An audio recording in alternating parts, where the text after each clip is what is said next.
모든 예배 속에서 하나님이 임재하시는 걸 믿습니까?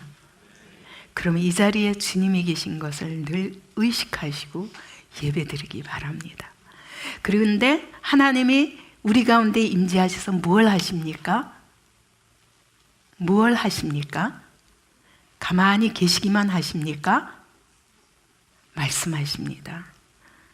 그래서 여러분, 우리가 성경을 볼 때나 또 말씀을 들을 때나 하나님의 음성이 무엇인가 그렇게 귀를 기울임으로 날마다 그 말씀 속에서 하나님의 뜻을 발견하고, 근데 그 뜻을 발견하면 알았다, 그렇구나가 아니라 정말 이 뜻을 어떻게 내가 깨달은 것만큼 섬기고 또 순종하여서 이 말씀이 내 삶에 아름다운 능력과 영광으로 드러나기까지 그렇게 일하실 그 하나님의 은혜를 기대하시기 바랍니다. 그래서 저는 설교할 때보다 사실은 설교를 준비할 때 더 큰 은혜를 받아요. 왜냐하면 그래가지고 오늘 새벽에도 새벽 2시부터 일어나서 말씀을 준비하는데 6시가 넘도록 시간이 가는 줄 몰랐어요. 갑자기 눈을 뜨니까 밝아졌어. 왜 이렇게 밝지? 그러고 보니까 새벽기도 시간이 지난 거예요. 그래서 진짜 행복하다, 그런 생각이 들어요. 왜냐하면 말씀만 보면 그 말씀이 너무 꿀맛같이 다는데 그것이 다 잊어버릴 만큼, 먹는 것도 잊어버리고 자는 것도 잊어버릴 만큼 그 꿀맛같이 단 거예요. 근데 이 기쁨을 좀 같이 소유했으면 좋겠어요. 근데 그 말씀을 이렇게 듣는 모습을 보다 보면 제가 받은 은혜가 다 이렇게 날아가는 것 같아요. 그래서 좀 안타깝거든요. 근데 그걸 초월해서 말을 해야 되는데 내가 너무 아직 그런 것에 약한가 봐요. 그래서 아무튼 이 은혜를 같이 누렸으면 그런 생각이 듭니다. 그래서 이거 다 듣고 들은 말씀이 아니라 오늘 하나님이 내게 무엇을 말씀하시는가, 이거를 귀를 기울여 듣고. 예전에 제가 초신자 때 그랬어요. 항상 성경 읽을 때마다 주님, 저는 하나님 뜻을 너무너무 알고 싶어요. 근데 왜 알고 싶으냐면 그대로 살고 싶은데 제가 뜻을 잘 몰라서 잘못 살까 봐. 그래서 하나님 너무 알고 싶어요. 그래서 말씀을 읽고 한 가지 깨달으면 그 한 가지 가지고 실천하는 거예요. 그게 저의 신앙생활이었어요.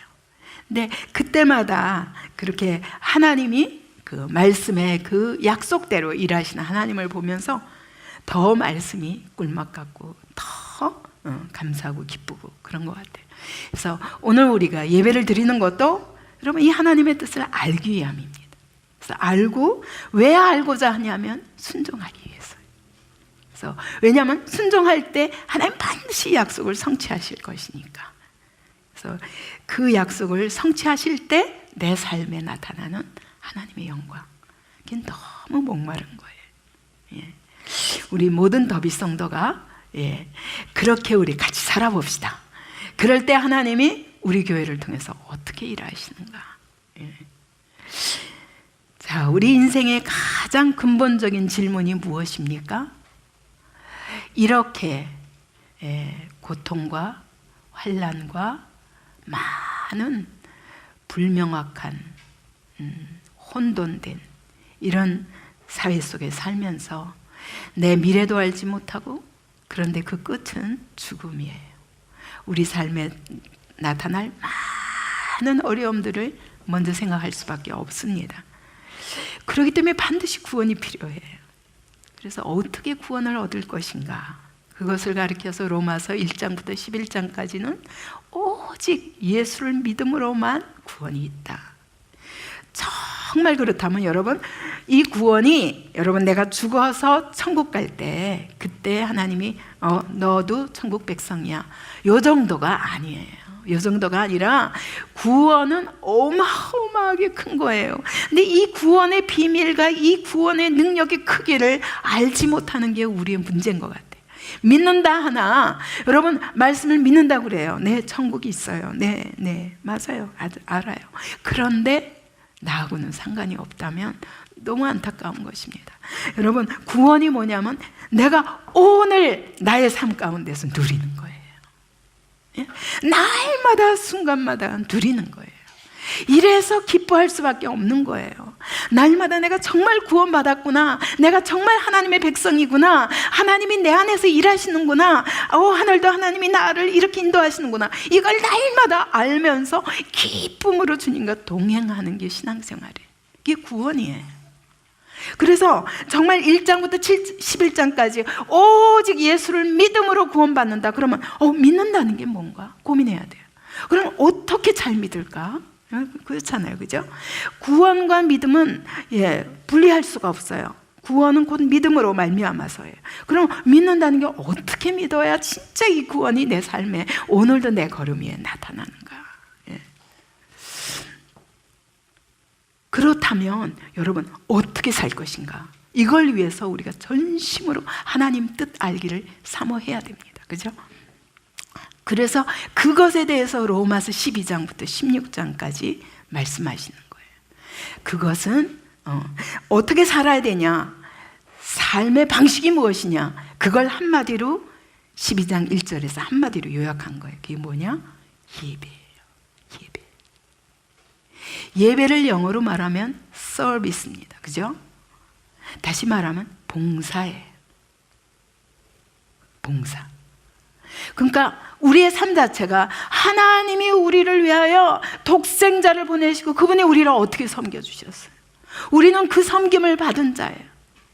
우리가 왜 예수 그리스도의 십자가 앞에서 감격하고 기뻐하고 감사하고 사랑의 눈물을 흘릴 수밖에 없냐면 그분이 나를 어떻게 섬겨주셨는가, 나 같은 죄인을 어떻게 대우하셨는가. 정말 불경건하고 정말 하나님도 알지 못하고 오히려 하나님과 원수로 행하는 나를 어느 날 갑자기 찾아오셔서 꽉 끌어안아 주신 거예요. 내가 너를 사랑한다. 내가 너를 위하여 내 물과 피를 다 쏟기까지 내가 너를 사랑한다. 여기에 감동하는 거예요. 여기에 감동한 사람은 여러분 그 다음에는 어때요? 내가 없어져요. 내가 없어지고 하나님이 나를 이렇게 섬겨주셨으니 내가 어떻게 우리 주님을 끌어안고 사랑할까? 제가 우리 하베스터 때 이제 너무 제가 좋아하는, 저는 처음 예수 믿자마자부터 제가 기독교 백화점에 가서 이렇게 딱 보니까 제일 먼저 눈에 띈 게 바로 요한의 아들 시몬아 내가 너를 사랑하느냐, 제가 이 글로 쓰고 여러분 예수님이 십자가에 달리신 예수님을 꽉 끌어안는 그 그림을 보고 당장 샀어요. 그때부터 지금까지 40년 가까운 세월을 저는 그 그림을 너무너무 사랑해서 항상 내 방 앞에 붙여놓습니다. 그리고 사랑을 고백합니다. 어떤 사람은 그래요. 그 그림이 조금 신학적으로 문제가 있다. 저는 그 사람 십자가 사랑을 너무 가볍게 여기는 사람이라고 생각이 돼요. 그것은 신학적인 문제가 아니에요. 내 영이 내가 이 사랑을 받은 자로서 그 나를 위하여 십자가에 못 박히신 그 주님을 사랑하고 섬기는 삶을 살리라. 어떤 사람은 그래요. 저보고 제가 초신자 때 하도 주님을 사랑한다고 고백하니까 막 화를 내시면서 신학생이 어떻게 하나님이 너를 사랑하셨지 네가 하나님을 사랑할 수 있냐. 저는 이해할 수가 없었어요. 나를 사랑하신 그 하나님을 어떻게 사랑하지 않을 수 있을까? 그죠? 그래서 여러분 결국 1장부터 11장까지는 어떻게 구원을 받는가? 오직 예수를 믿음으로. 그러면 예수를 믿는다는 게 뭐지? 실제로 내 삶 속에서 어떻게 해야 예수를 믿지? 이게 바로 12장부터 16장까지예요. 그래서 여러분이 이제부터 오는 얘기를 다 알지 이렇게 하면 안 돼요. 알고 이걸 구체적으로 어떻게 살아야 되지? 이거를 나의 삶에 대한 하나님의 명령으로 붙잡으시기 바랍니다. 네. 그래서 여러분 예배란 뭐냐? 하나님을 섬기는 것이고, 근데 하나님을 섬기는 것만 아니라 1절에서 하나님을 섬기기 위해서 뭐 해야 된다고 그랬어요? 1절에서 하나님을 섬기기 위해서 아니 2절에서 이게 영적 예배입니다. 뭐 해야 돼요? 예, 이 마음을 새롭게 하는 거예요. 근데 이 마음을 새롭게 하는데 뭐가 방해가 되냐면 이 세대 이제까지 내가 하나님 없이 살아온 세월이 문제인 거예요. 그래서 이 세대를 본받지 말라는 거예요. 그러려니까 여러분, 내 마음을, 하나님이 내 안에 주신 성령의 마음을 새롭게 일으키면서 내가 진짜 옛사람이 아니지, 더 이상 새 사람이지 하고 딱 얼른 붙잡으면서 뭘 처복종시켜야 돼요? 세대, 이 세대, 내 안에 있는 이 세상, 내 안에 있는 이제까지의 삶의 습관 다 쳐서 복종시켜야 돼요. 이게 예배예요. 한마디로 예배는 그것입니다. 그러므로 우리가 예배 드릴 적에는 여러분, 전심으로 하나님께, 그렇지 않고는요 다 말씀을 한 귀로 듣고 한 귀로 흘려버려요. 절대로 예배가 안 됩니다. 그분께 나를 드리지는 않아요. 예배 시간에 자세를 보면 저 사람이 지금 은혜를 받을 수 있는가 없는가 알아요. 바울이 그랬죠. 지나가다가 보니까 한 주저앉아 있는, 나면서 안전뱅이 있는 자가, 그가 복음을 듣는데 그 안에 구원을 받을 만한 믿음이 있는 줄 보고, 그리고 일어나라 그랬어요. 여러분, 보이는 거예요. 영으로 드리는 예배가 되어야 됩니다. 그러면 이런 사람은 내 안에 있는 세상을 딱 쳐서 복종시켜, 말씀 듣자마자 딱 쳐서 복종시켜, 내 안에 있는 자기 습관, 자기 기질, 이제까지 살던 삶의 방식, 이걸 딱 쳐서 복종시켜요. 그리고 그래야 하나님의 뜻이 분별이 돼요. 그러면 그 다음엔 그 하나님의 뜻을 섬기고 사는 것이 예배입니다. 이런 예배를 우리 다 드리기 바랍니다. 그러면 하나님께만 그렇게 하면 되냐? 3절 이하로 13절까지는 여러분, 바로 우리가 다, 아니 12장 13장 전체가 그렇습니다. 1절 2절 빼놓고 그 나머지는 다 하나님의, 1절은 하나님께 어떻게 섬기고 예배를 드리고 살 것인가, 그 다음에는 삶의 예배예요. 삶의 예배가 결국 뭐냐? 관계 문제예요. 관계. 그래서 제일 먼저 3절부터 13절까지가 그리스도 안에 있는 형제들과의 관계. 그래서 이웃을 섬겨야 되는 거예요. 주님이 그러셨죠. 마태복음에도 그러셨죠. 22장에 내 마음을 다하고, 율법사가 물었죠. 무엇이 가장 큰 계명입니까? 그랬더니 내 마음을 다하고 목숨을 다하고 내 뜻을 다하며 주 너의 하나님을 사랑하라. 이것이 첫 번째 계명이요. 그 다음은 뭐라고요? 내 이웃을 내 자신과 같이 사랑하라 그랬거든요. 그래서 예배가 뭐냐? 첫째, 하나님을 마음과 뜻과 힘을 다해서 사랑하는 것이고, 하나님을. 그 다음에 두 번째로는 이웃을 사랑하는 거예요. 근데 이웃 중에서 가장 중요한 것이 뭐냐? 바로 믿음의 사람들인 거예요. 그래서 13절까지는 그리스도 안에 있는 형제들과의 관계고, 14절부터 21절까지는 그리스도 밖에 있는 불신자들이 나를 핍박할 때 어떻게 살 것인가, 그거고, 13장 1절부터 7절까지는 그러면 세상 권세자들에 대해서, 이 세상에 있는 국가와 이 사회에 대해서는 어떻게 할 것인가. 그 다음에 그러고는 8절부터 13장 8절부터 10절까지 이 모든 것의 원인, 원리가 뭐냐? 사랑이다. 그 얘기를 하고, 그리고 나서 그렇게 할 때 13장 11절부터 14절까지가 그러므로 어둠의 일을 버리고 빛의 갑옷을 입자. 우리의 삶을 통해서 빛과 소금이 되라는 거예요. 세상에서. 누구들 사이에서? 세상 사람들 사이에서. 이게 바로 12장 13장의 이야기입니다. 그래서 제일 먼저 교회에서부터 섬기는 삶을 시작해야 돼요. 하나님이 나를 섬겨주신 것처럼 이제는 교회를 섬기는 거예요. 왜 그러냐? 그리스도께서 교회를 내 몸이라고 그러셨거든요. 그리스도의 몸이라. 여러분, 그리스도를 섬긴다는 게 바로 교회를 섬기는 거예요.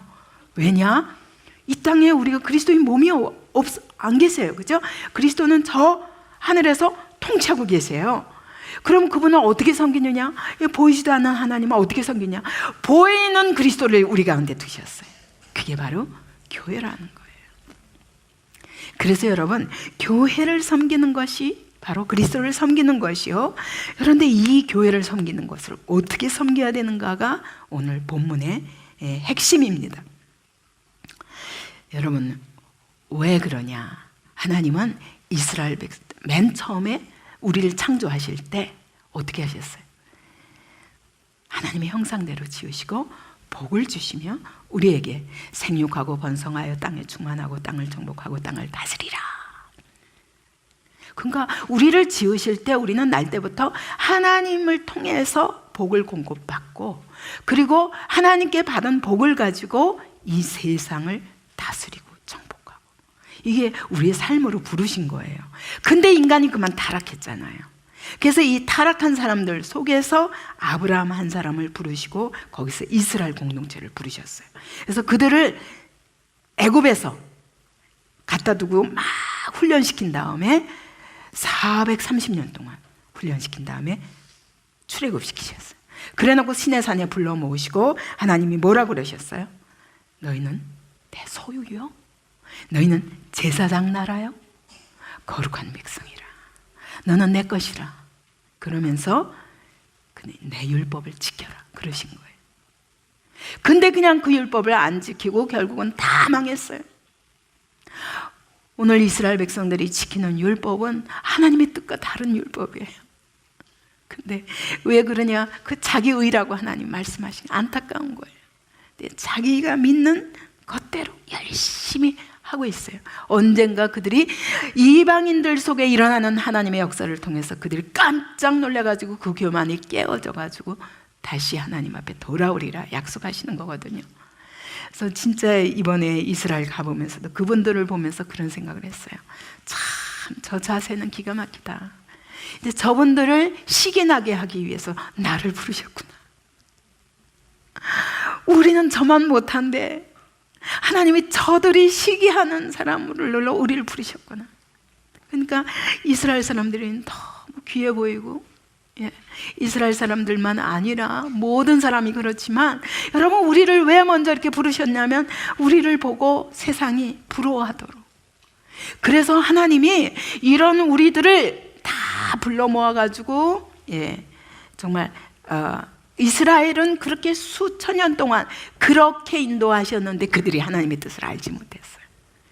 그래서 하나님이 이방인들을 불러 모으셔서 이 값없는 은혜를 알게 하신 거예요. 그죠? 우리는 그렇게 지키지 못해요. 그 사람들처럼.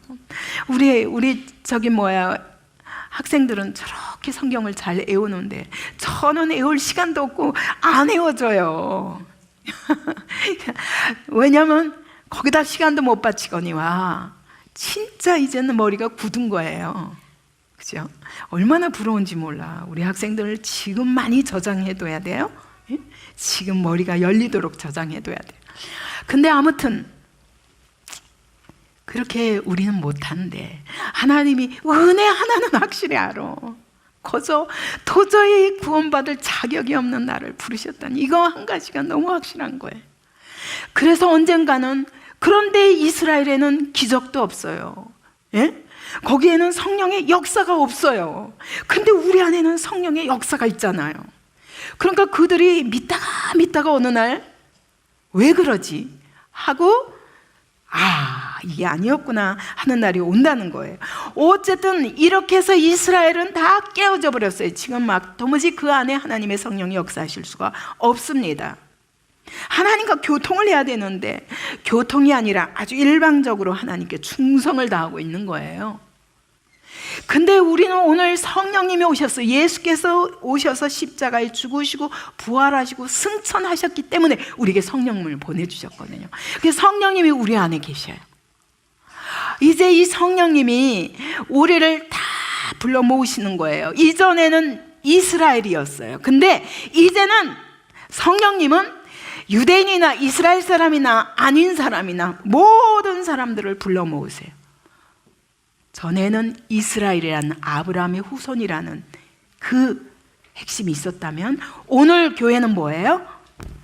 예수 그리스도가 우리의 머리가 되시고 성령님이 우리 안에 역사하시는 자들을 불러 모으신 거예요. 여러분, 그렇기 때문에 교회는 왜 교회 안에서 하나가 못 되냐? 여러분, 그거는 성령님을 받지 못했거나 성령께 순종하지 않거나 둘 중에 하나예요. 성령님 안에 있으면 다 하나가 되게 돼 있어요.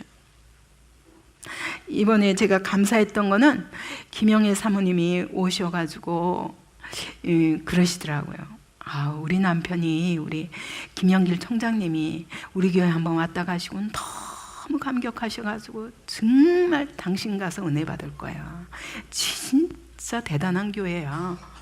그래서 제가 웃었어요. 대단한 교회가 아닌데, 우리는 소박한 교회인데 라고 했는데 진짜 살아있는 교회야 그러시더라는 거예요. 그래서 너무너무 기다렸대요. 근데 1년 반이나 기다리신 거예요. 그래서 저희가 건축하느라고 그랬습니다. 그랬더니 와서 앉으셔가지고 계속 말씀하시는 거예요. 그렇지, 교회가 이래야지, 이게 교회지, 이게 진짜 교회지, 막 감탄을 하시는데 제가 송구스러울 정도로 그러시더라고요. 그게 왜 그러냐면, 여러분, 우리 안에 이제 이 전제가 있는 거예요. 자기를 부인하고 성령님이 일하셔야 된다는 전제가 있는 거예요. 그러다 보니까 어린아이들이나 어른이나 모든 사람 속에 자기를 주장하는 자들이 아니라 성령께 복종되는 모습이 보였던 것 같아요. 그래가지고 진짜 내가 전국의 모든 교회를 다녀봤지만 이런 교회가 없어.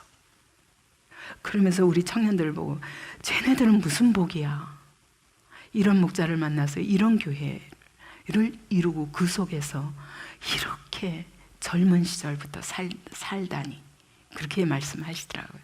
그래서 어쨌든 그래도 그동안에 하나님이 이런 교회를 위해서 계속 많은 어려운 과정을 겪게 하셨구나. 그러면서 그분들이 또 워낙 고난 중에 하나님의 일하심을 경험하신 분이기 때문에 목사님 이렇게 이런 교회를 세우기까지 얼마나 혼신의 힘을 다하셨겠어요. 어떻게 수고하시는지 알겠습니다. 그런 거예요. 그래서 제가 하나님의 위로를 받는 것 같은 그런 마음을 가졌어요. 어쨌든 하나님이 그런 교회로 우리를 불러가시기 위해서 하나님이 이제 새 이스라엘로 부르신 거예요. 이 새 이스라엘 사람들은 정말 나는 없고 그리스도만, 왜? 그리스도께서 나를 섬겨주시고 나를 구원하신 이 감격이 성령 안에서 분명한 사람들만 진짜 교인이 될 수 있는 거예요. 우리가 교인 서약서도 받고 있지만, 그러나 그것보다 더 중요한 거는 여러분 성령 안에서 하나 되는 것입니다. 그래서 하나님이 새 이스라엘 공동체를 불러 모으셨어요. 그래놓고 새 언약을 하신 거예요. 그 새 언약이 뭐냐면 이거예요. 오직 예수를 믿기만 하면 제사함 받고 너를 내가 의롭다 하리라. 그래서 다 죄인과 하나님과 원수된 자들을 다 불러 모으시고 내가 이제부터 너희를 의롭게 여기겠다. 의로운 게 아니에요. 의롭게 여길게 해놓고 만들어 가시는 거예요. 여러분, 이게 교회예요. 그래서 저는 이 교회에 대한 엄청난 감격이 있습니다. 우리 교회에 대한 것만 아니라 하나님의 교회라는 것에 대한 말할 수 없는 깊은 감격이 있어요. 이것이 하나님의 부르심이고 또 은혜의 선물인 것 같아요. 저는 교회가 아무리 보잘것없어도 그 교회가 얼마나 주님이 귀하게 보시는가 알아요. 왜? 그분이 핏값으로 사신 교회거든요. 그래서 초신자 때부터 이 어려운 교회만 보면 견딜 수가 없어, 내 마음이. 그래서 그날부터 내가 그 교회의 교인이야. 그리고 그 교회가 영광스러워질 때까지, 이것이 진짜 교회구나, 교회 모습을 이룰 때까지 제가 헌신했어요.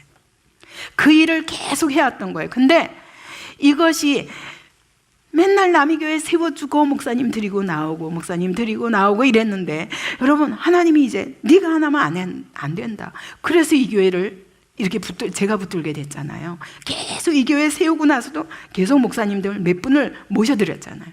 근데 그럴 때마다 문제가 생기는 거예요. 그랬더니 하나님이 네가 하지 않으면 이 교회에 열매가 없다고 그러시더라고요. 그래서 제가 목사 안수를 2002년도에 받게 됐었는데, 너무 저는 감격스러운 거는 제가 수고하는 것만큼 이 교회는 하나님이 제 마음에 이런 교회라야 된다라고 주신 것을 만들어갈 수 있기 때문이에요. 그래서 저는 이 교회에 대한 감격이 커요. 아무리 숫자가 작고 뭐 해도 이 건물이 아름다워서가 아니에요. 아예 처음부터 하나님은 이 교회를 하나님이 어떻게 만들어 가실까에 대한 엄청난 기대가 있어요. 그리스도께서 자기를 희생시키면서 우리를 의롭다 하신 거예요. 그래 놓고 이제는 진짜 의로운 사람들로 만들어 가시는 것이 바로 교회예요. 그래서 그분이, 이 교회는 철저히 그분이 통치하셔야 돼요. 그분이 머리가 되셨어요. 그리고 우리는 몸이에요. 이 몸의 모든 것들은 여러분, 이 손가락 하나도 머리에서 명령하지 않으면 움직일 수 없어요. 이게 몸의 구조입니다. 그래서 여러분, 머리 대신 그리스도께서 그분이 다스리는 대로 모든 성도가 따라가는 게 진짜 교회인 거예요. 그래서 아마 김영애 사모님이 그걸 보셨던 것 같아요. 근데 아무리 이 안에 있다 할지라도 나는 절대로 머리에 복종하기 싫어, 내 뜻대로 하고 싶어 하는 사람은 그 영광을 목격할 수가 없어요. 이 안에 있어도 볼 수가 없어요. 그죠? 여러분 다 같이 볼 수 있기를 바랍니다. 예. 저는 이번에 이스라엘에 가서도 그냥 요 몇 사람 6명이 갔는데 너무 튀는 거예요. 다른 교회와 너무 비교가 되는 거예요. 물론 그분들도 다 헌신하고 그러는데 뭔가 다른 거죠. 예. 그래서 정말 이렇게 특별한 그런 은혜로 모든 사람들의 눈에 아름답게 보이게 하시고, 예, 그래서 함께 하고 싶어 하게 하시고, 그것이 너무 감사하더라고요. 그래서 하나님은 지금 사실은 제가 늘 목회하면서도 늘 어려울 때나 또 제가 길을 잘 모를 때나 동일하게 기도하는 것이 그겁니다. 하나님, 저는 미련합니다. 주님이 이 교회의 주인이십니다. 주님이 이 교회의 목사십니다. 주님이 이 교회의 목자시니 주님 오늘도 이 미련한 자에게 말씀해 주세요. 그럼 제가 그대로 하겠습니다. 그게 제가 이 교회 역사만큼 기도해온 내용입니다. 그래서 이게 하나님의 뜻이다 하면은 영락없이 그 일에 이제 순종하고자 하는 것이 저의 신앙 고백이고 제 삶의 태도입니다. 왜냐하면 주님이 교회를 통해서 얼마나 영광스러운 일을 하시고자 하시는지 그걸 알기 때문에. 그래서 그런 교회를 세우시고 이 교회를 또 세상의 머리가 되게 하시는 거예요. 이 교회가 세상의 머리가 되어서 이 교회를 통해서 세상을, 하나님을 알지 못하는, 눈 뜨고 하나님을 알지 못하는 사람들을 다스려서 이 우리 안에 이룬 이 아름다운 공동체의 생명을 그들에게 나누어 주고 그들이 또 그런 공동체를 만들도록. 그래서 에베소서 1장 10절에 보면 역사의 끝은 뭐냐? 하늘에 있는 것이나 땅 아래, 땅 아래 있는 것이나 땅에 있는 것이나 땅 아래 있는 것이나 모든 것이 그리스도 안에서 뭐하라? 통합되게 하려 함이라. 예. 그래서 여러분 머리가 그리스도십니다. 우리가 다 그분께 복종해야 돼요. 그렇게 복종한 교회를 통해서 교회가 세상에 머리 역할을 하는 거예요. 왜? 교회는 그럴 때 교회는 심부름꾼이니까. 그죠? 머리에서 주시는 대로 심부름하는 거예요. 그래서 이 세상이 교회 아래에 있도록 복종시키시는 거예요. 그래서 어마어마한 하나님의 나라를 이루시는 것이 역사의 목적이라는 거예요. 여러분 이 그림을 생각하면 우리가 어찌하든 숫자가 중요한 게 아니에요. 제가 그 김영애 사모님에게 아예 숫자는 적어요. 그랬더니 숫자가 중요한 게 아니죠. 예, 그렇습니다. 그럼에도 불구하고 숫자가 적기 때문에 할 수 있는 일이 많이 제한을 받지만, 그러나 중요한 것은 여기 있는 사람들이 성령 안에서 하나 되는 것이 중요한 거예요. 근데 하나님께 관심이 없는 사람, 내 유익만 관심이 있는 사람은 여기서도 유익만 추하려 하지 진짜로 여기서 하나님이 이루어 가실 영광스러운 일에 대해서는 관심이 없으면 정말 그것은 신앙생활이 고달파요. 고달파요. 맨날 자기 자신에게만 목적이 있기 때문에. 그래서 여러분 이런 공동체를 하나님이 만들고자 하시기 때문에 이것은 세상의 질서와 다른 질서가 필요합니다. 그래서 새 언약 공동체에게 새 질서를 요구하시는 거예요. 그것이 오늘 본문의 내용인 거예요. 우리를 진노의 자식, 하나님의 진노를 받을 수밖에 없는 자식에서 하나님이 통치하시는 자식으로 바꿔주셨습니다. 예수님의 십자가에 못 박혀 죽으심으로. 그러나 이제는 그 통치가 실제로 하나님의 교회 가운데 나타나길 원하시는 거예요. 여러분 그 통치를 받기 원하십니까? 아멘. 그럴 때 하나님이 어떻게 영광스럽게 하시는가. 사실 여기까지 오기까지 얼마나 어려웠어요. 그런데 감사한 거는 지금은 새로운 사람을 만날 때마다 이 교회가 너무 아름답다. 이게 겉모습만 아니라 너무 아름답다. 이런 말을 듣게 되는 것이 우리가 많이 틀리진 않았구나. 아직도 이루어가야 될 건 너무 많지만 성령의 인도하심을 따라가고 있구나. 이런 생각을 하지 않을 수가 없습니다. 그래서 새 질서가 필요한데 첫째 뭐가 필요하냐? 12장 3절에 보니까 내게 주신 은혜로 말미암아 너희 각 사람에게 말하노니 마땅히 생각할 그 이상의 생각을 품지 말고 오직 하나님께서 각 사람에게 나누어 주신 믿음의 분량대로 지혜롭게 생각하라. 여기서 뭐라고 말씀하시냐면 마땅히 생각할 그 이상의 생각을 품지 말라. 그 얘기는 뭐냐? 이건 누구에 대한 생각이에요? 누구에 대한 생각? 자기 자신에 대한 생각이에요. 자기 자신에 대해서 마땅히 생각할 그 이상의 생각을 품지 말라. 그 얘기는 뭐예요? 하나님이 여기다 갖다 붙여놓으실 적에는 왜 붙여놓으셨어요? 왜 갖다 놓으셨어요? 그리스도 안에서 갖다 놨잖아요. 그리스도 안에서 갖다 놨잖아요. 그죠?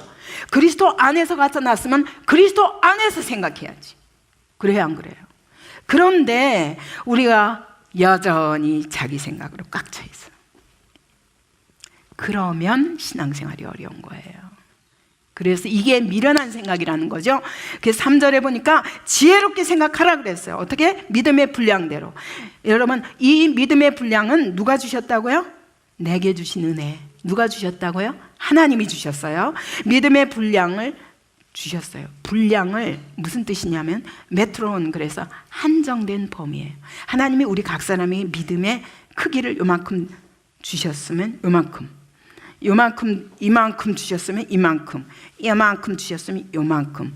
그러면 여러분, 자기가 마땅히 그리스도와의 관계 속에서 내 믿음의 크기만큼 생각하라는 거예요. 그 이상 자기를 여기서 과장하거나 자기가 더 자기를 주장하거나 자기를 앞세우지 말라는 것입니다. 그러니까 왜 하나님이 불러 모으셨고 하나님의 성령 안에서 우리를 쓰시기 때문에 우리를 다 이렇게 불러 모아서 이걸 하나 되게 하셨잖아요. 그래서 자기 분량이 있어요. 그러면 그 위치에서 믿음이 적으면 가만히 순종하는 것만 배우라고요. 그죠? 나대지 말고, 아는 척하지 말고, 불평 원망하지 말고. 지혜롭게 생각하는 것은 바로 그것입니다. 하나님이 너에게 정해주신 범위 안에서 생각하라는 거예요. 믿음만큼만 생각하라는 거예요. 자기 자신에 대해서 잘못 생각하지 말라는 거예요.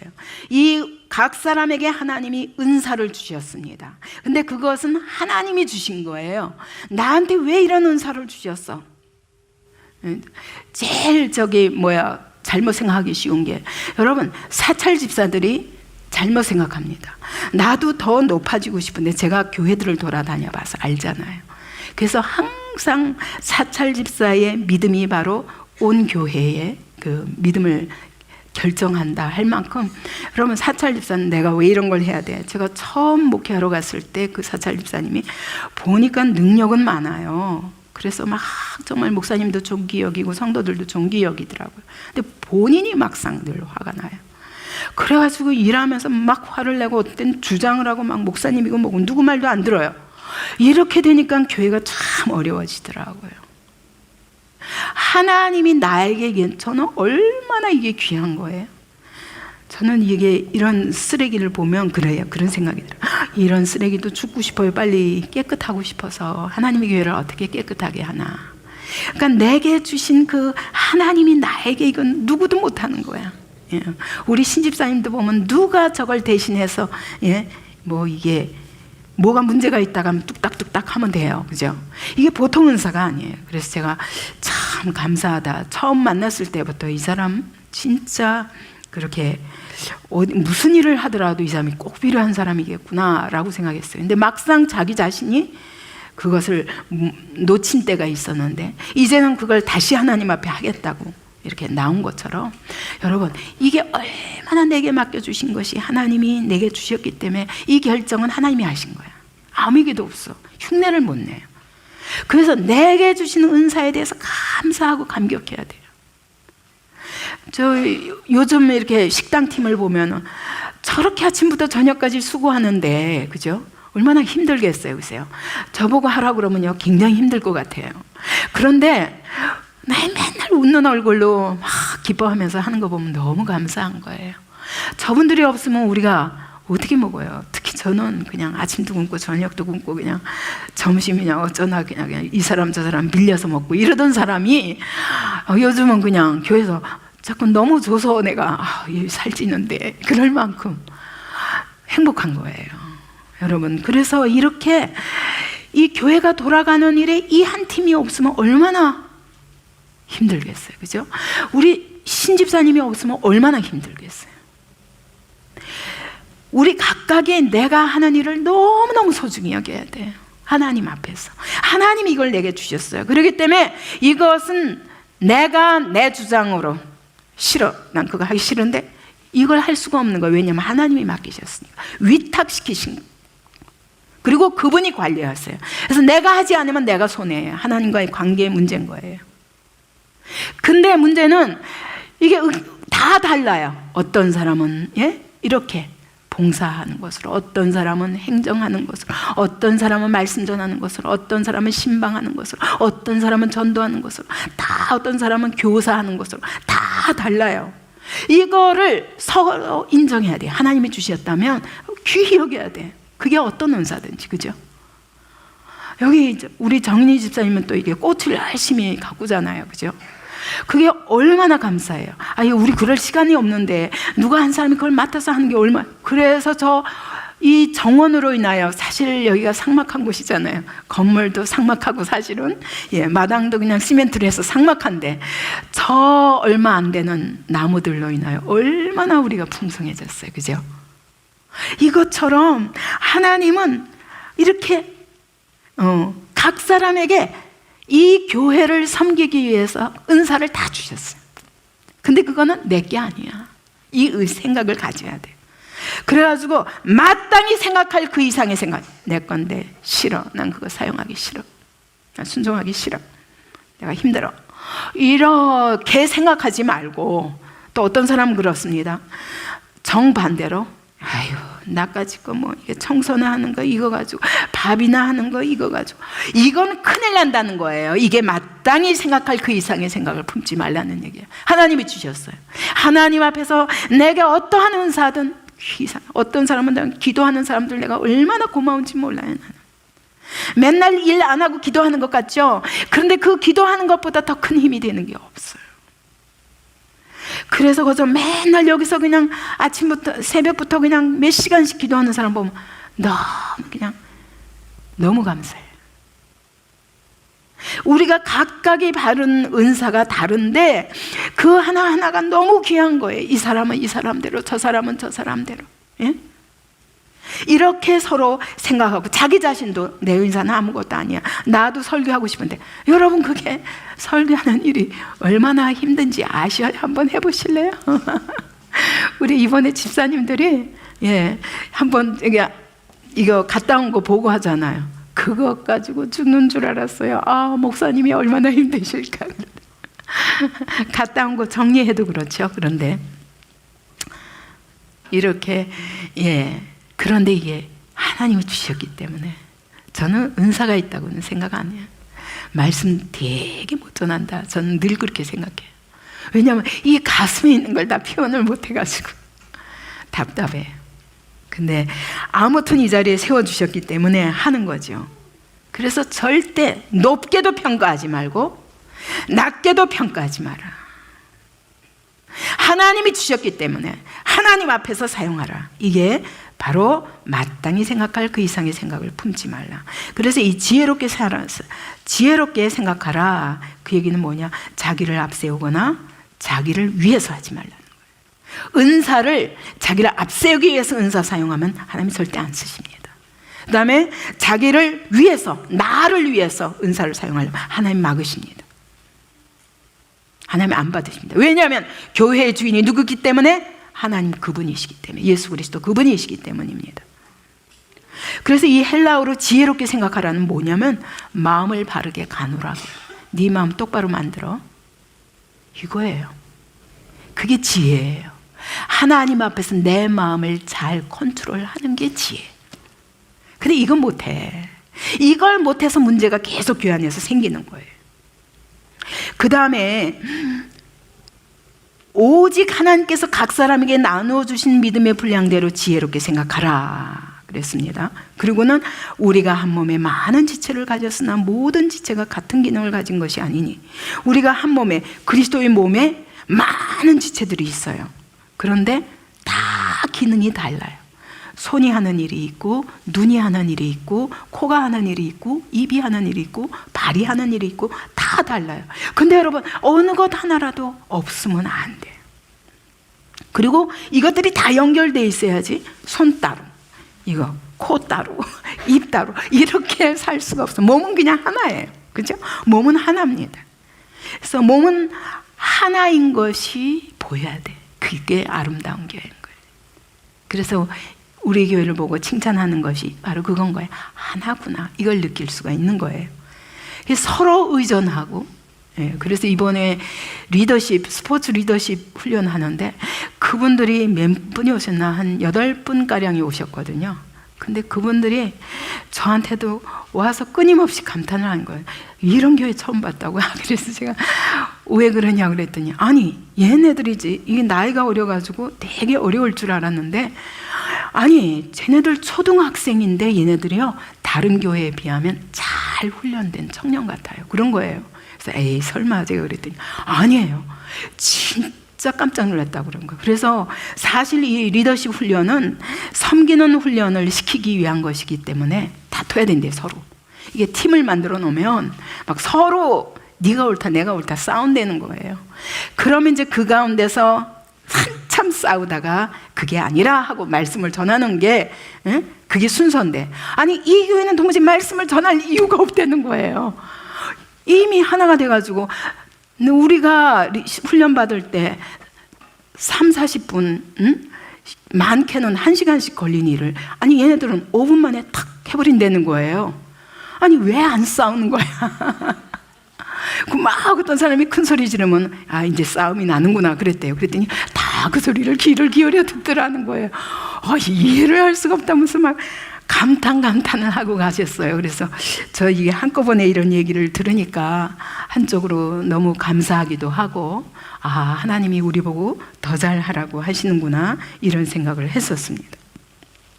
우리는 너무 감사하게도 우리는 하나입니다. 왜냐하면 성령 안에 복종해야 이게 하나가 되는 거예요. 그렇기 때문에 성령으로 거듭나지 않은 사람은 지체가 될 수가 없어요. 교회에 속해 있어도 여러분 하나가 될 수는 없는 거예요.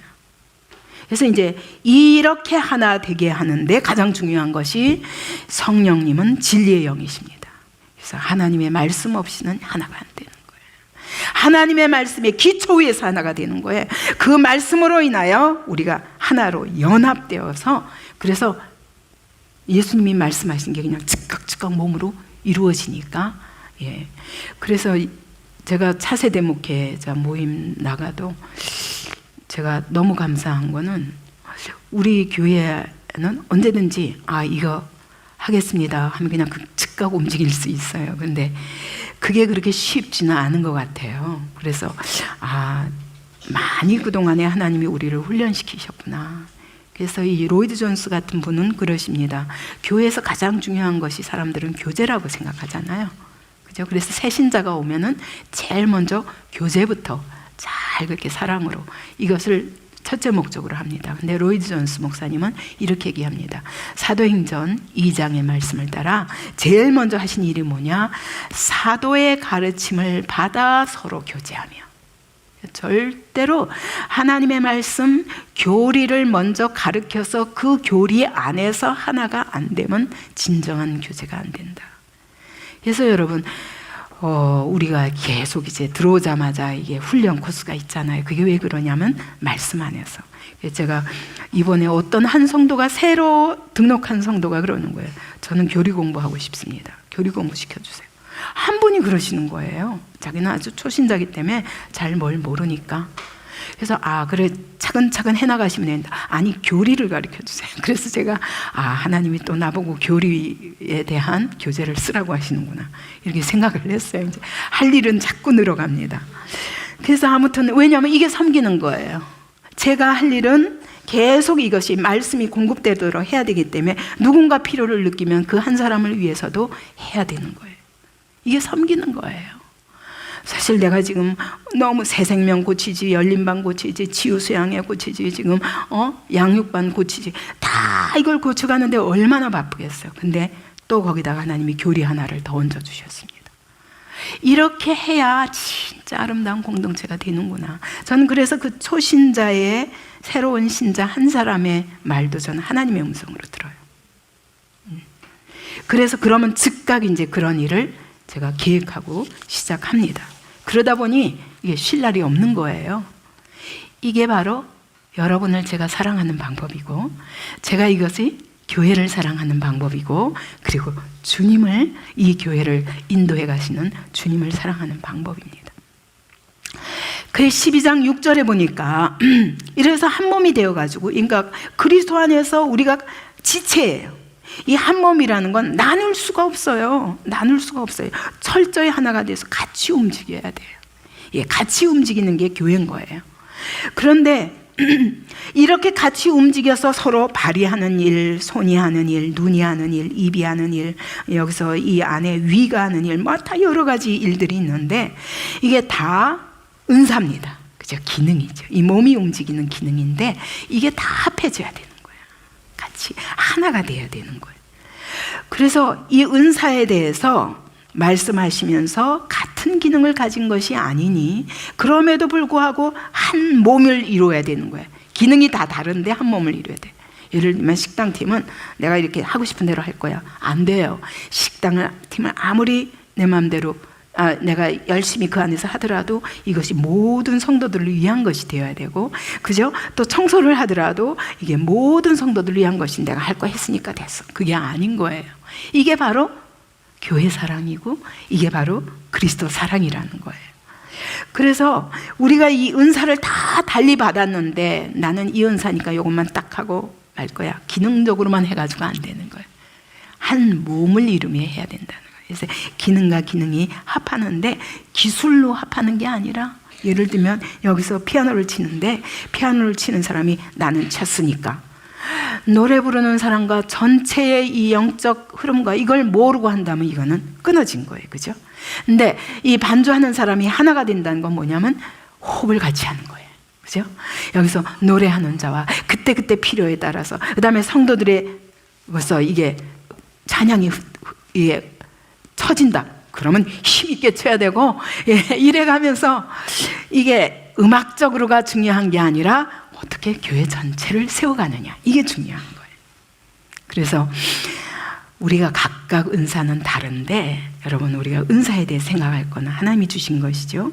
그런데 이건 천성적으로 태어나는 게 아니에요. 저는 천성적으로 원래 타고나고는 말을 잘 안 하는 사람이에요. 근데 하나님이 은혜를 주시면서 말을 할 수밖에 없는 사람으로 계속 남이 싫다는 말도 계속 복음을 전해요.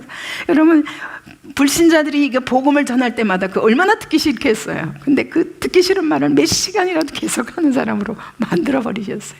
이거는 그냥 하나님이 나를 이 교회를 세우는 일에 쓰시기 위해서 제게 부어주신 게 제 성격이 아니에요.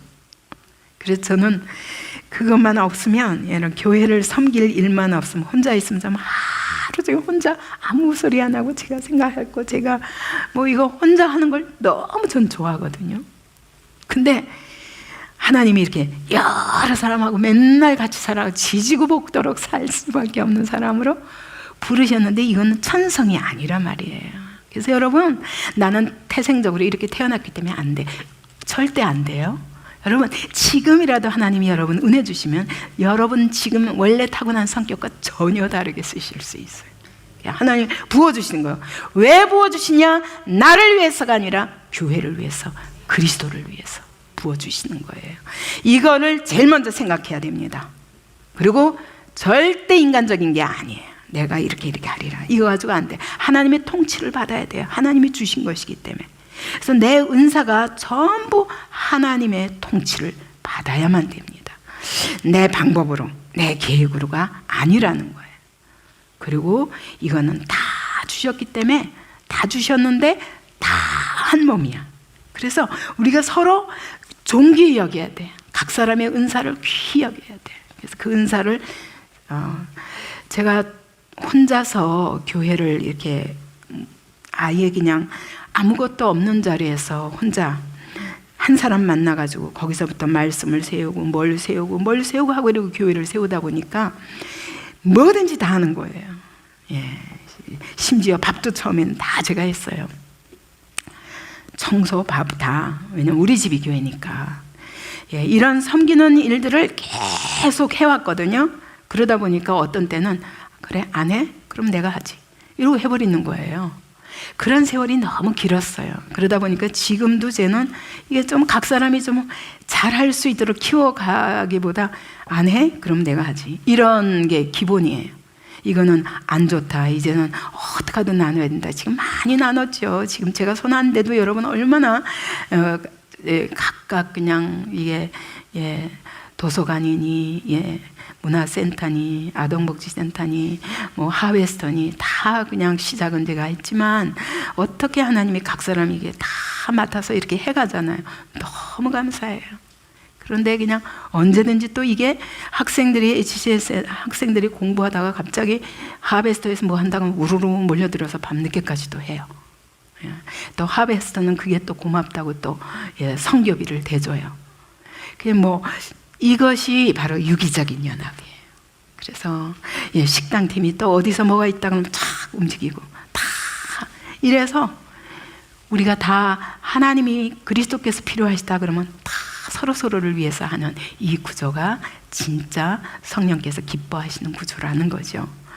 그래서 우리가 이런 받은 은사가 다 다른데 그럼 각각 어떻게 써야 되냐? 예언이면 믿음의 분수대로.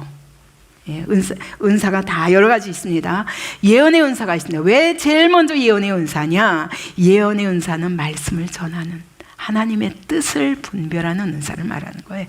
그래서 이 말씀이 없이는 교회가 이것이 제일 중요하기 때문에 그래서 제 앞에 나옵니다. 그래서 고린도전서 14장에서도 그랬죠. 방언은 자기의 덕을 세우고 예언은 교회의 덕을 세운다. 그래서 이 교회를 세우는 것이 바로 예언입니다. 그래서 하나님의 말씀과 그 다음에 공동체의 방향을 정하는 것들을 바로 예언의 은사라고 말씀하십니다. 그러면 믿음의 분수대로 해라. 여기에도 두 가지 위험이 있습니다. 자기 분수대로 해야 됩니다. 자기가 받은 비율만큼만 해야 됩니다. 근데 그보다 더 크게 주장하면 안 된다는 거예요. 첫째, 하나님이 주셨기 때문에 성령께서 이렇게 감동으로 주시는 것입니다. 말씀을. 그러면 그것을 소멸하지 말아야 돼. 그리고 또 한편으로는 자기 것을 섞지 말아야 돼. 하나님이 하시기 때문에. 근데 저한테는 항상 이런 갈등이 있어요. 이게 하나님이 분명히 저한테 예언을 주셨습니다. 압니다. 하나님의 뜻을 압니다. 근데 이걸 말할까 말까 이 갈등을 맨날 느껴요. 왜냐하면 이걸 말하다가 시험 들지 않을까 막 이런. 근데 하나님이 성령을 소멸지 말아라 라고 말씀하시는 거예요. 그래서 지난번에 제가 사실은 이스라엘에 대한 하나님의 마음을 사실 주신 것이 더 큰데 제가 다 말을 할 수가 없더라고요.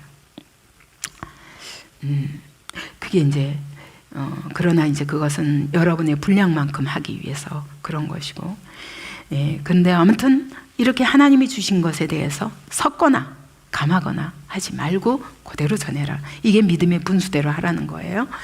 근데 어떤 사람은 자기가 받은 믿음의 분량은 작아. 근데 뭐가 느끼긴 느꼈어. 이게 성령의 감동에 약간 짜투리가 왔어요. 근데 그걸 가지고 이렇게 포장해서 크게 하지 말라는 거죠. 하나님이 내게 주신 것만큼 하라는 거예요. 그래서 자기가 자기의 믿음의 비율만큼 하라는 거죠. 섬기는 일은 섬기는 일로. 왜 이게 예언이면 예언의 은사를 받았으면 예언의 은사에 집중하라는 거예요. 그래서 말씀 전하는 자는 말씀과 기도에 집중해야 돼요. 근데 섬기는 일, 그러면 그것에 집중하라는 거예요. 내가 부엌일이면 부엌일, 건물을 관리하는 일이면 관리하는 일, 행정이면 행정, 모든 가르치는 교사면 교사, 예? 모든 자기가 받은 은혜에 집중하라는 거예요. 저도 그걸 너무 하고 싶어요. 교회를 이렇게 세우는 일을 너무 온갖 것을 다 하면서 하다 보니까 말씀에만 집중하기가 참 어려운 삶을 이제까지 살았는데 진짜 집중하고 싶어요. 그렇게 해서 자기가 받은 은사를 최대한 발전시켜서 나타내라는 거예요. 이게 우리 임무예요. 가르치는 일은 뭐냐? 믿음을 확립시키는 거예요. 그래서 지금 믿는 자들을 잘 믿음 위에 딱 서도록 이거 세워주는 거예요. 이거는 지식 위주예요. 근데 그 다음에는 위로하는 자가 있어요. 위로하는 자는 파라칼론 해서 이 사람은 불러다가 옆에 두고 권면하는 거예요. 권면하고 위로하고. 이게 같을 수는 없어요. 그죠? 그래서 지적인 것으로 그렇게 말한다면 위로하는 자도 말씀으로 권면하죠. 말씀으로 권면하는데 그것은 다른 게 지식이 아니라 이 사람의 마음과 의지를 불러일으키는 일을 하는 게 바로 위로하는 자예요. 그래서 주님께 순종할 수 있도록. 그 다음에 구제하는 자는 성실함으로. 구제하는 자는 뭐예요? 나눠주는 거죠. 물질을 나누어 주고 계속 도와주는 일을 합니다. 그런데 그런 사람은 성실함으로. 성실함은 뭐냐? 하나님 앞에서. 그러니까 사람에게 보이려고 하지 말고 하나님 앞에서. 그 얘기는 또 다른 말로 하면 동기가 순전해야 된다. 계산하지 말아라. 왜냐하면 아나니아 삽비라가 드리고도 망했어요. 왜? 계산하다가. 그래서 이 구제하는 자는 성실함으로 하나님 앞에서 순전한 동기를 가지고 해야 됩니다. 다스리는 자는 이게 헬라어로 보면 앞에 서다. 앞에 서서 지휘 감독하는 자다. 부지런함으로. 그게 뭐냐? 부지런함으로. 부득이하지 말고 하나님의 뜻을 쫓아 자원함으로. 이 부지런한 사람은요, 내 마음이 막 이렇게 불타오르지 않으면 절대로 누가 시키는 거 가지고 하는 사람은 절대로 지도자가 될 수가 없어요. 그죠? 예. 근데 제 눈에는요, 이게 다 보여요. 이렇게 뭐가 이렇게 다 보이는 게, 왜냐하면 이게 진짜 이게 모든 것이 다 나의 일이라고 생각하기 때문에. 그죠? 그래서 이런 마음으로 각자가 자기 일을 하면, 음식도 만드는 자는 어떻게 하면 더 맛있게 할까? 딴 사람은 어떻게 생각해요? 막 이렇게 물어보고, 또 이게 청소하는 자는 어디가 좀 지저분한 데가 없나? 이래야 되잖아요. 근데 이게 내가 여기 했으니까 돼서 어떻게 되든 상관없는, 이거는 아니라는 거죠. 그래서 막 진짜 이게 부지런함으로 자기가 맡은 분야에 대해서는 부지런히 앞서가서 찾아보면서 일을 하는 사람이라야 된다고 말씀하시는 거예요. 그래서 이 다스리는 자는 아무나 서는 게 아니라 이와 같이 하나님의 뜻을 좇기로 결정하고 막 기쁨으로 그것을 섬기는 자라야 되는 거예요.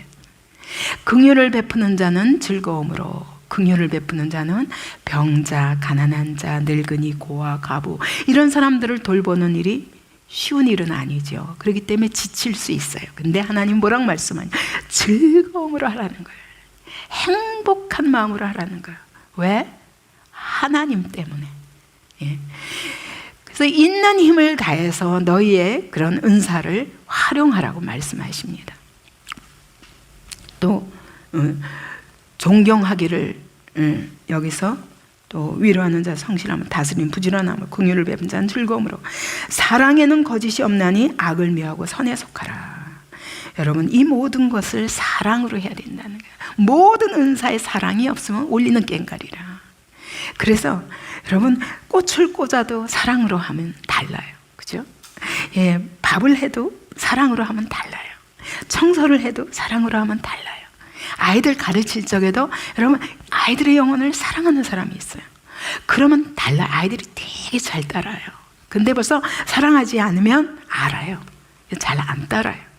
그래서 이런 사랑에는 거짓이 없어. 위선으로 할 수가 없어. 우리는 은사를 위선으로 사용할 수는 없다는 거예요.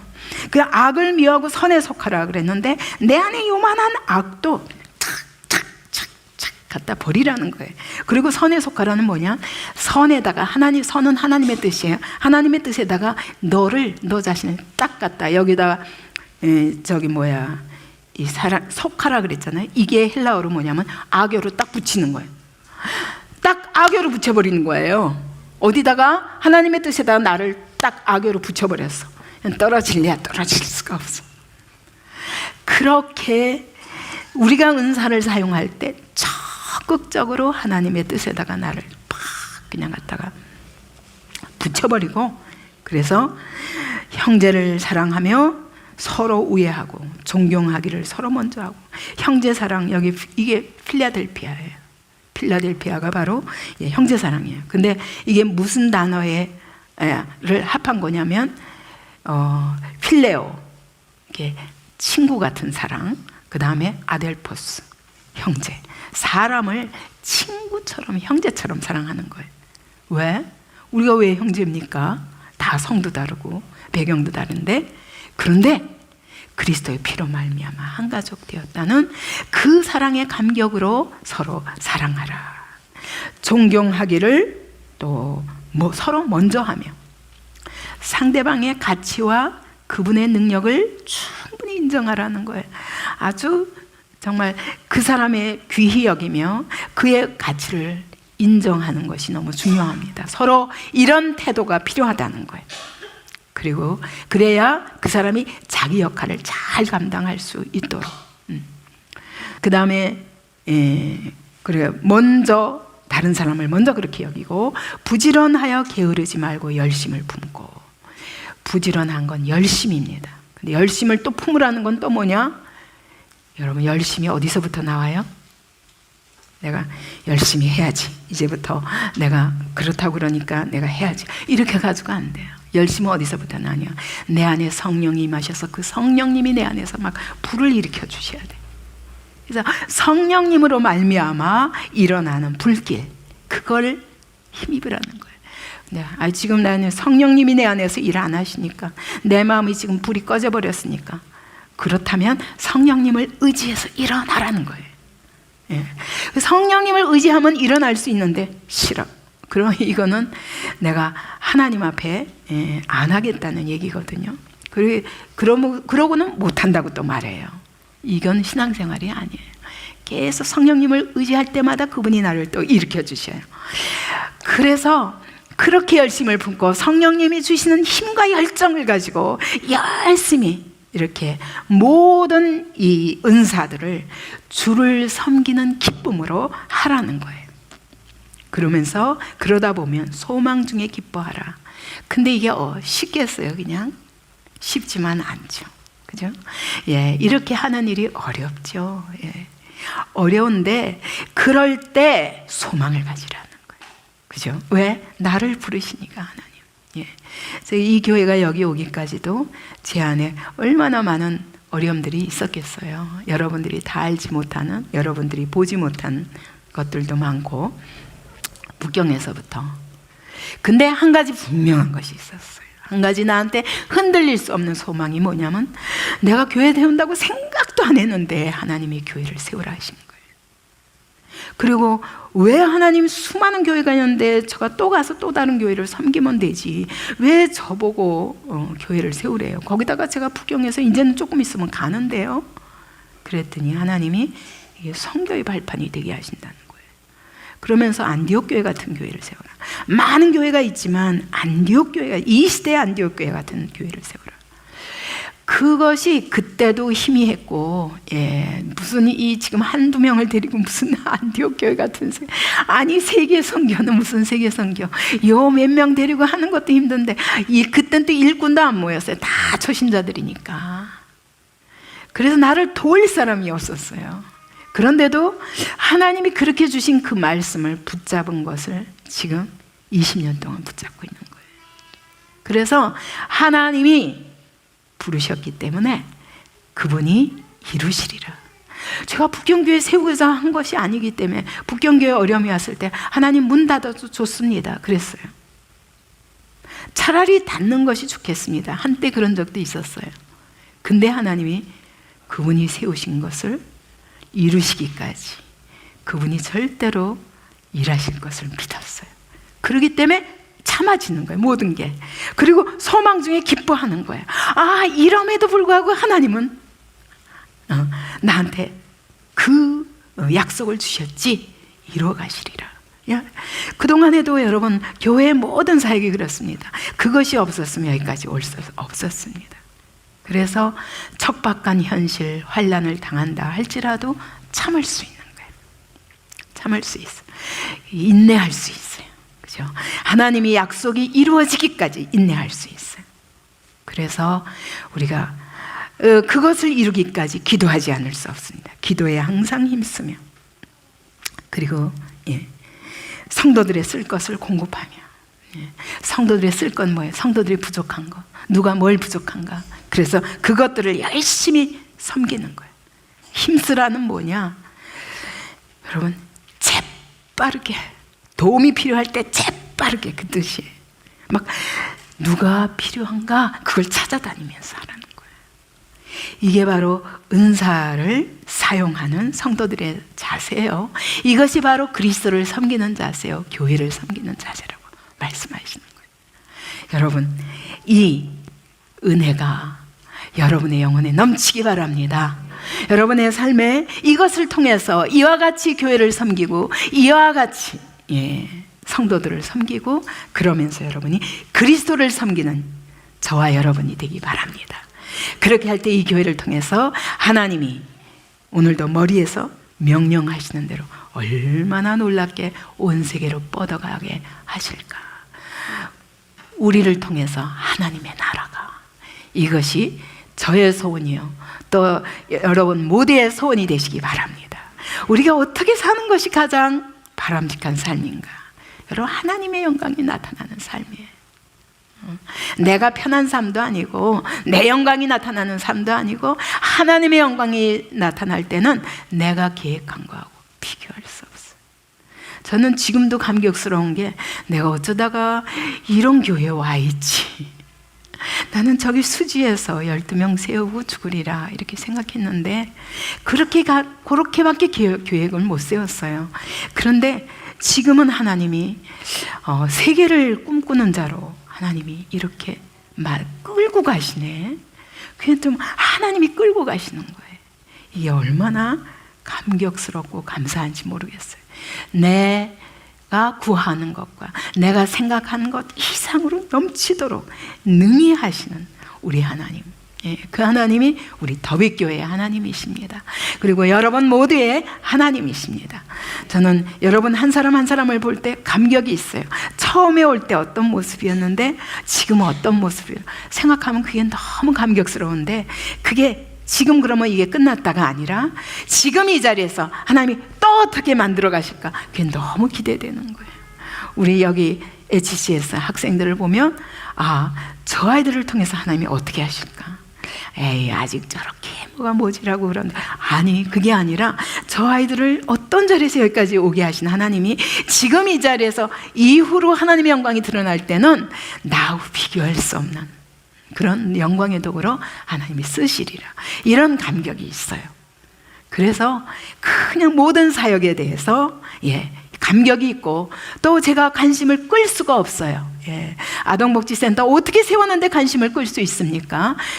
도서관을 어떻게 세웠고, 하나님이 그동안 어떻게 인도하셨고, 문화센터를 어떻게 세웠고, 어떻게 인도하셨고, 우리 HCS를 어떻게 세우셨고, 어떻게 인도하시고, 하베스터, 돈은 안 생기지만, 근데 분명한 것은 제가 어저께 가면서도 밤늦게까지 우리 수고하는 성도들을 보면서 너무 감사하지. 왜? 어떻게 나 혼자 그림 그리고 앉았을 때가 언제였는데, 하나님이 이 모든 성도들이 끊임없이 하는데 세상도 인정하는 그냥 그런 곳이 되어서 이걸 닫을래야 닫을 수가 없어요. 그것 자체가 감사하고, 하나님, 이제는 이 정도가 아니라 진짜 여기서 일하는 모든 사람들이 사명을 걸고 그렇게 할 수 있는 그런 도구가 되도록 하나님 넓혀주시옵소서. 그렇게 하실 줄 믿습니다. 그래서 우리 안에 하신 하나님에 대해서 이런 감격이 저와 여러분 모두에게 있기 바랍니다. 그리고 서로 바라볼 때 여러분, 이 모습이 전부가 아니에요. 이후로 어떤 모습으로 만들어갈까 기대하시기 바랍니다. 그렇게 서로를 바라보면 너무 감격스러운 우리의 이후의 삶이 될 줄로 믿습니다.